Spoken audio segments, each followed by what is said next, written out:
எல்லாருக்கும் ஸ்தோத்திரம். இயேசுவின் இனிய நாமத்தில் எல்லாரையும் புத்தாண்டு வாழ்த்துக்கள் கூறி உங்களை ஆசீர்வதிக்கிறேன். கர்த்தர் உங்களை ஆசீர்வதிப்பாராக. இந்த நாளிலே தேவ பிரசன்னத்திலே கூடி நாம் கர்த்தருடைய வாக்குத்தத்த வசனங்களை தியானிப்பதற்கு கர்த்தர் கொடுத்த மேலான பாக்கியத்துக்காக ஆண்டவருக்கு நன்றி செலுத்துவோம். இந்த நேரத்தில் கர்த்தர் நமக்கு தந்திருக்கிற வாக்குத்தத்த வார்த்தையை வாசிக்கிறேன். யோவான் எழுதின சுவிசேஷம் 1ஆம் அதிகாரம். யோவான் எழுதின சுவிசேஷம் 1ஆம் அதிகாரம் 50வது வசனம். இயேசு அவனுக்கு பிரதியுத்தரமாக, அத்தி மரத்தின் கீழே உன்னை கண்டேன் என்று நான் உனக்கு சொன்னதுனாலேயா விசுவாசிக்கிறாய்? இதிலும் பெரிதானவைகளை காண்பாய் என்றார். கர்த்தர் நமக்கு தருகிற வசனம், இதிலும் பெரிதானவைகளை காண்பாய். நாம் இயேசுவை சேவிக்கிறோம். பெரிதான காரியங்களை கர்த்தர் நமக்காக ஏற்படுத்தி இருக்கிறார். அது என்ன, எப்படி ஆராய்ந்து கொள்ள வேண்டும், எப்படி அனுபவிக்க வேண்டும் என்று பரிசுத்த ஆவியானவர் இந்த கால வேளையிலே நம்மை உணர்த்துவாராக. இந்த வசனம் எந்த சூழ்நிலையிலே சொல்லப்பட்டது என்று சொன்னால், இயேசு கிறிஸ்து தம்முடைய ஊழியத்தை ஆரம்பித்த நாட்களிலே சீஷர்களை தெரிந்து கொண்டு வந்தார். அதில் பிலிப்புவை அழைத்தார். பிலிப்பு நாத்தான் வேலை கண்டு என்ன சொன்னார் என்றால், 1ஆம் அதிகாரத்தில், யோவான் 1ஆம் அதிகாரத்தில் நாத்தான் வேலை கண்டு 45வது வசனத்தில், நாத்தான் வேலை கண்டு நியாயப்பிரமாணத்திலே மோசேயும் தீர்க்கதரிசிகளும் எழுதியிருக்கிறவரை கண்டோம். அவர் யோசேப்பின் குமாரனும் நாசரேத் ஊரானுமாகிய இயேசுவே என்று சொன்னார். நாத்தான்வேல் யார் என்று சொன்னால் ஒரு உத்தம இஸ்ரவேலன். நாம் ஒருவரை பார்த்த உடனே அவர்கள் எப்படிப்பட்டவர்கள் என்று கணிக்க முடியாது. ஆனால் இயேசுவுக்கு அது தெரிந்திருக்கிறது. இயேசுவின் பிரசன்னத்திலே நாம் கிட்டி சேரும்போது நாம் எப்படிப்பட்டவர்கள், என்ன யோசிக்கிறோம், என்ன செய்து வருகிறவர்கள் அனைத்தும் இன்னொருவர் அறிவித்து அவருக்கு சொல்ல வேண்டிய அவசியமில்லை. அனைத்தையும் அறிகிறவர். இந்த நாத்தான்வேலிடத்துல பிலிப்பு சொன்னபோது நாசரேத் ஊரான் ஆகிய இயேசு என்று சொன்ன உடனே, நாசரேத் ஊரை பற்றி இவருக்கு தெரியும். நாசரேத் ஊர் ஒரு சிறிய ஊர். அது விவசாயம் பண்ணுகிற இடம், பெரிய புகழ்பெற்ற இடம் அல்ல. அப்போ அங்கிருந்து மேசியா இப்படி ஒருவர் வருவாரா என்று சொல்லி அவருக்கு ஒரு எண்ணம். ஏன்னா அவர் இயேசுவை பற்றி கண்டதில்லை, எப்படிப்பட்டவர்னு தெரியாது.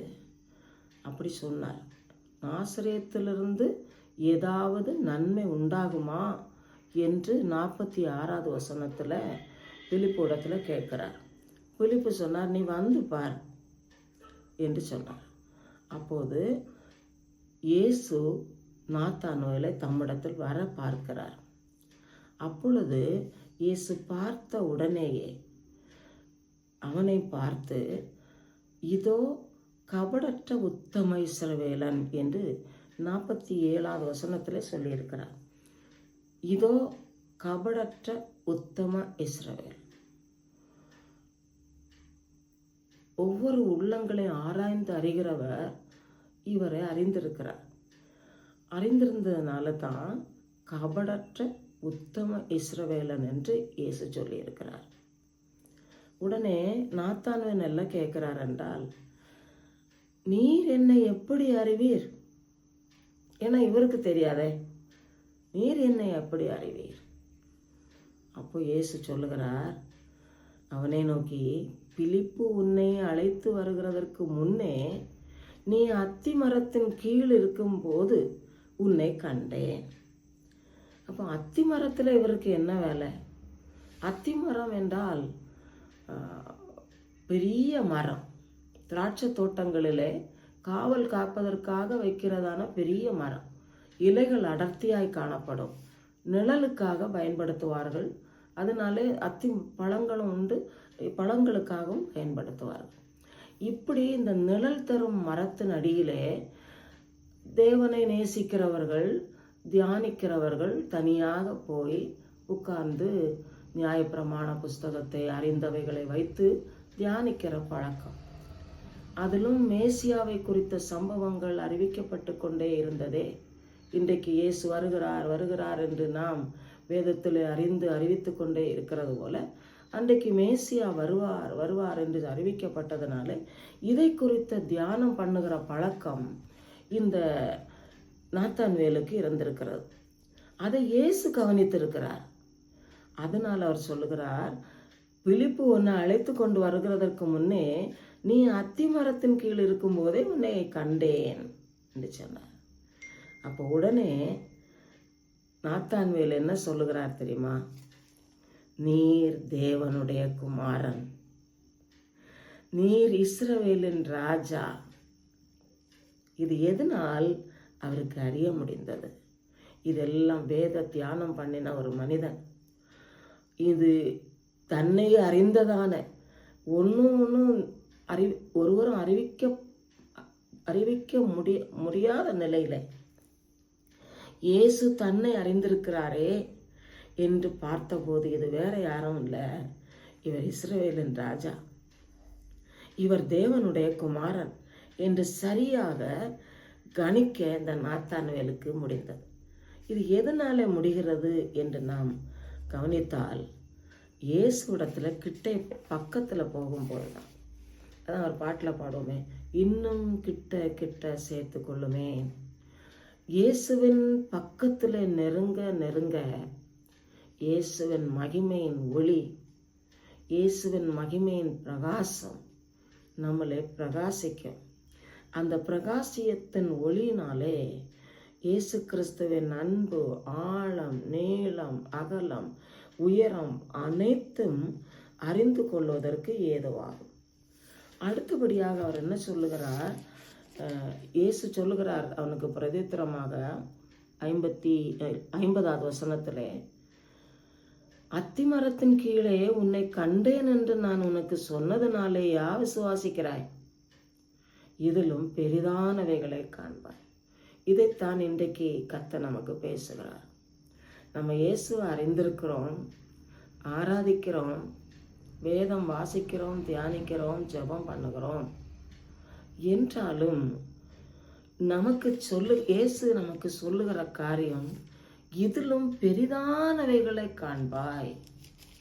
அதுக்கு தொடர்ந்து சொல்லும்போது சொல்லுகிறார், பின்னும் அவர் அவனை நோக்கி வானம் திறந்திருக்கிறதையும் தேவதூதர் மனுஷகுமாரனிடத்திலிருந்து ஏறுகிறதையும் இறங்குகிறதையும் நீங்கள் இது முதல் காண்பீர்கள் என்று மெய்யாகவே மெய்யாகவே உங்களுக்கு சொல்லுகிறேன்.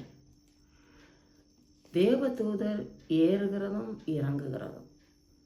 யாக்கோபு ஒரு தரிசனத்திலே பார்த்தாரே ஏணி, அந்த ஏணியிலே தேவதூதர் இறங்குகிறவர்களும் ஏறுகிறவர்களுமாய் இருந்தார்கள். அதிலே கர்த்தர் நின்று பேசினார். இதுதான் இயேசுவிடத்திலே கிட்டி சேருகிறவர்களுக்கு கிடைக்கிற பாக்கியம். அநேகருக்கு இயேசு பேசுகிறது புரிந்து கொள்வதில்லை, தெரியாது. அவர் எப்படி பேசுவார்னு தெரியாததுனால கலக்கம், வேதனை கொண்டு நடந்து இருப்பார்கள். ஆனால் இங்கே நாம் என்ன அறிகிறோம்? இயேசுவிடத்திலே கிட்டி சேர்ந்த நாத்தான்வேல் இயேசுவை அறிந்து கொள்வதற்கு, அதிகம் அறிந்து கொள்வதற்கு ஏதுவாச்சுது. அதோடு இயேசு சொல்லுகிறார், இதில் நீ இன்னும் அதிகமானவைகளை காண்பாய்.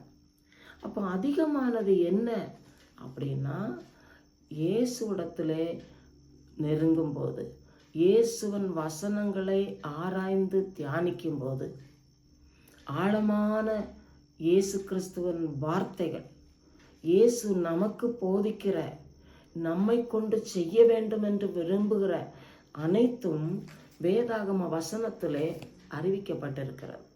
அவைகளை நாம் தியானிக்கும் போது அது இனிதாக இருக்கும். அதான் சொல்லியிருக்கிறதே, கர்த்தர் நல்லவர் என்பதை ருசித்து பாருங்கள். அவரை ருசிக்க ருசிக்க, அவர் அன்பிலே வளர வளர அது பெரிய ஆசீர்வாதங்களை கொண்டு வரும். இதனால தான் பவுல் சொல்லுகிறார், பிலிப்பியர் நிருபத்திலே பிலிப்பியர் நிருபம் 3ஆம் அதிகாரம், பிலிப்பியர் 3ஆம் அதிகாரத்தில் 9-10 வசனங்களை வாசிக்கிறேன். பிலிப்பியர் 3ஆம் அதிகாரம் 9-10 வசனங்கள். நான் கிறிஸ்துவை ஆதாயப்படுத்தி கொள்ளும்படிக்கு நியாயப்பிரமாணத்தினால் வருகிற சுயநீதியை உடையவனாய் இராமல் கிறிஸ்துவை பற்றும் விசுவாசத்தினால் வருகிறதும் விசுவாசம் மூலமாய் தேவனால் உண்டாயிருக்கிறதுமான நீதியை உடையவனாய் இருந்து கிறிஸ்துவுக்குள் இருக்கிறவன் என்று காணம் பண்ணும்படிக்கு. அப்போ எது வேண்டாம்? சுயநீதி வேண்டாம். நியாயப்பிரமாணம் இப்படி இருந்தால் இது கிடைக்கும்னு சொல்லி நீதி அறிவிக்கிறது. அப்போ அதை அறிஞ்சிட்டு நீதியாக இருக்கிறேன், நான் நல்லா தான் இருக்கிறேன்னு நினச்சிடக்கூடாது. ஆனால் பவுல் சொல்கிறார், கிறிஸ்துவை பற்றும் விசுவாசம், விசுவாசத்தினால் வருகிற தேவனால் உண்டாயிருக்கிற நீதி. தேவனால் உண்டாயிருக்கிற நீதி அது பெரிய காரியங்களை அறிவிக்கும்.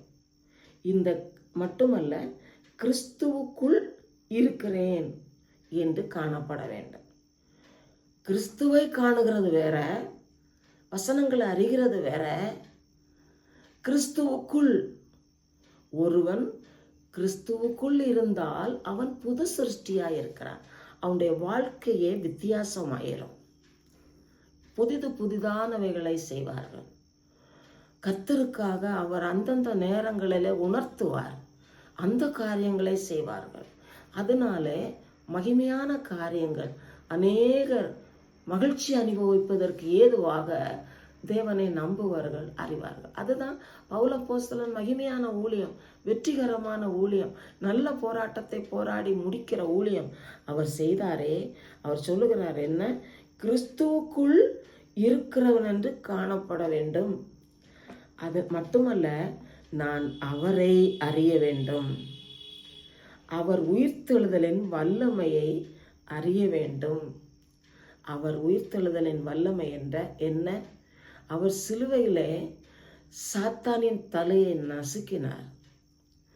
பாடுகளை தம்மையில் ஏற்றுக்கொண்டதுனாலே அவருடைய சரீரம் கிழிக்கப்பட்டது.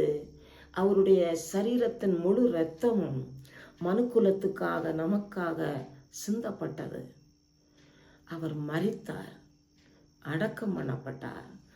அடக்கம் பண்ணப்பட்டு 3 நாள் கல்லறைக்குள்ளே இருந்தார்னு நினைக்கக்கூடாது. அவர் பாதாளத்துக்கு போய் மரணத்திற்கும் பாதாளத்துக்கும் உரிய திறவுகோல்களை உடையவராய் 3ஆம் நாளிலே உயிரோடு எழுந்தார். மரணத்திற்கு என்று சொன்னால் மனுஷன் நரகத்துக்கு போய்விடக்கூடாது. பாதாளம், நரகம், யாரும் நரகத்துக்கு போய்விடக்கூடாது என்பதற்காக இயேசு வெற்றி சிறந்தவராய் அந்த திறவுகோல்களை உடையவராய் உயிரோடு எழும்பினார். அதான் சொல்கிறார், மரித்தேன் ஆனாலும் ஏதோ சதா காலங்களிலும் உயிரோடு இருக்கிறேன், மரணத்துக்கும் பாதாளத்துக்கும் உரிய திறவுகோல்களை உடையவராய் இருக்கிறேன் என்று சொல்லியிருக்கிறார். அதைத்தான் பவுல் அப்போஸ்தலன் சொல்லுகிறார். அவருடைய உயிர்த்தெழுதலின் வல்லமை, அவருடைய உயிர்த்தெழுதலின் வல்லமை. நம்ம ஜெபம் பண்ணும்போது அவருடைய உயிர்த்தெழுதலின் வல்லமையை விசுவாசிக்கும் போது இன்னும் அதிகமாக சந்தோஷப்படுவதற்கு ஏதுவாகும். அவருடைய பாடுகளின் ஐக்கியத்தை அறிகிறதற்கு பவுல் விரும்புகிற ஒரு காரியம் பாடுகளின் ஐக்கியம். நம்ம யாராவது கஷ்டப்படுறாங்கன்னு சொன்னால் அப்படியா என்று அனுதாபம் கொள்ளுவோம். ஆனால் அவர்களுடைய பாடுகளை நம்ம அறிஞ்சிக்கிட முடியாது. இயேசுவின் பாடுகளின் ஐக்கியம் எப்படி கிடைக்கிறது? எனக்காக என் வாழ்க்கை பரலோகத்துக்கு செல்வதற்கு நான் அவரை அறிந்து கொள்ள மட்டுமல்ல, என்னை போன்று அறியாதிருந்த அநேகரை அவருக்கென்று ஆதாயப்படுத்தி கொள்வதற்கு, அவருடைய பாடுகளுக்கு ஒப்பாக அவர் சொல்றாரு, மரணத்திற்கு ஒப்பான மரணத்திற்குள்ளாகி எப்படியாயினும் மரித்தோரிலிருந்து உயிரோடு எழுந்திருப்பதற்கு தகுதியாகும்படி அவருக்காக எல்லாவற்றையும் நஷ்டம் என்று விட்டேன், குப்பையாக எண்ணுகிறேன். அதனால இந்த உலகத்தில் நான் எதையும் பெரிதாக எண்ணுகிறதில்லை. நான் அவருக்குள் இருக்கிறேன். நான் அவருக்குள் இருக்கும்போது அவருடைய வாசனை என்னிலே வீசும். அவருடைய அன்பு என்னிலே வெளிப்படும். சிலர் சென்று பூசுவாங்கல்ல, என்ன பிரயோஜனம்? போகிற இடத்துல எல்லாம் அந்த வாசனை வீசும். நம்ம கிறிஸ்துவுக்குள்ளே இருக்கும்போது கிறிஸ்துவின் வாசனை நம்மளிருந்து வெளியாகும். நம்மை பார்க்கிறவர்கள் இவர்கள் வித்தியாசமானவர்கள், வேறுபட்டவர்கள் என்று கண்டுகொள்வார்கள். கர்த்தர் நம்மை நேசிக்கிறார். இந்த நாளிலே தேவ பிரசன்னத்திலே நம்ம கிட்டி சேர கர்த்தர் நமக்கு உதவி செய்வாராக. கர்த்தர் எவ்வளவு பெரியவர்! அவர் உன்னதங்களில் வாசமாயிருக்கிறாரே, உன்னதமான காரியங்களை நமக்கு செய்கிறாரே, உன்னதமானுடைய வலது பார்சத்தில் இருந்து கொண்டு நம்மேல் கரிசனை உடையவராய் நம்மை கருத்தாய் விசாரிக்கிறாரே, நம்ம வேண்டிக் கொள்வதற்கும் நினைக்கிறதுக்கும் அப்புறமாக அவர் பதில் செய்கிறாரே. இவரை போல வேறொரு நேசர் உண்டோ? அவர் நமக்கு சொல்லுகிறார், நீ அறிந்தது போதாது, நீ இன்னும் அதிகமாய் அறிந்து கொள்ள வேண்டும். என்னிடத்துல நெருங்கி வா. நீ பூலோகத்தில் செய்கிறது அனைத்தும் பரலோகத்தில் கணக்கிடப்படும். ஆண்டவருக்காக என்ன செய்கிறோமோ, எவ்வளவு நேரம் ஜெபம் பண்ணுகிறோமோ, எவ்வளவு நேரம் பரிந்து பேசுகிறோமோ, எந்த அளவுக்கு இயேசுவின் அன்பை பிறருக்கு அறிவித்து அவர்களை கிறிஸ்துவுக்கென்று ஆதாயப்படுத்தி அவர்களை சீசத்துவ பாதையிலே நடத்துகிறோமோ, எல்லாம் அவருக்கு வேற யாரும் சொல்லிக் கொடுக்க வேண்டிய அவசியம் இல்லை. நாத்தான் வேலை அத்திமரத்தின் கீழ் கண்டிருந்த இயேசு நாம் போகிற இடத்தையும் வருகையையும் நாம் செய்கிற செயல்கள் அனைத்தையும் அவர் கண்காணிக்கிறவராயிருக்கிறார். சும்மா கண்காணித்து கண்சாடையாய் விட்டு விடுகிறவர் அல்ல. அவர் எல்லாவற்றையும் ஞாபக புஸ்தகத்தில் வைத்து நம்மை பரலோகத்தில் சேர்க்கும் போது அவர் நமக்கு பிரதிபலனை தருகிறவராயிருக்கிறார். எவ்வளவு பெரிதான இயேசுவை நாம் சேவிக்கிறோம், எவ்வளவு மகத்துவமான தேவனை சேவிக்கிறோம். இந்த வருடம் நமக்கு ஆசீர்வாதமாக இருக்க பண்ணுவார். பயப்படாதே, திடன்கொள் என்று தேற்றுகிற கர்த்தர் நம்மை பார்த்து சொல்லுகிறார், நீ கண்டது கொஞ்சம், நீ அறிந்தது கொஞ்சம், நீ கிட்டி சேர்ந்தது கொஞ்சம், இது போதாது, எதிலும் பெரிதானவைகளை காண்பாய், அதிகமான தரிசனங்களை காண்பாய், ஆண்டவர் பேசுகிறதை நீ கேட்பாய், ஆண்டவருடைய மகத்துவங்களை நீ உணர்ந்து கொள்ளுவாய், வேதத்தின் ரகசியங்களை ஆழமாய் புரிந்து கொள்ளுவாய், நீ புரிந்து கொண்டிருக்கிறதை பிறருக்கு அறிவிப்பாய். இந்த வருடம் உனக்கு வெற்றியான வழியாக இருக்கும். உன் குடும்பத்திலும் உங்களுடைய செயல்பாடுகள் அனைத்திலும் வெற்றியை காண்பாய் என்று கர்த்தர் சொல்லுகிறார். கர்த்தருடைய வார்த்தை மிகவும் அருமையானவைகள், பெரிதானவைகளை காண கர்த்தர் நமக்கு உதவி செய்வார். ஜெபம் பண்ணுவோம். அல்லேலூயா.